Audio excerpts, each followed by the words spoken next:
This video is about the stippling fill type. Stippling is a fill type that is mainly used for decorating purposes. In general, its usage is very simple. You can start with an old design and change the look completely by applying the stippling fill. As in this design.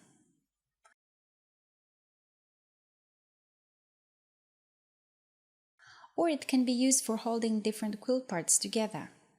Suppose we have this quilt design. We can create a kind of net on top of the design to embellish and hold the different parts together.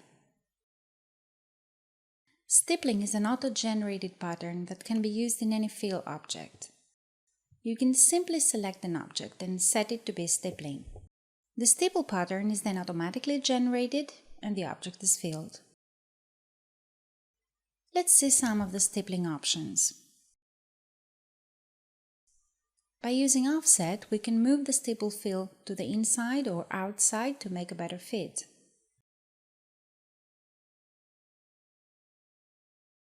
Using density, we can specify the distance between the lines of the stipple pattern.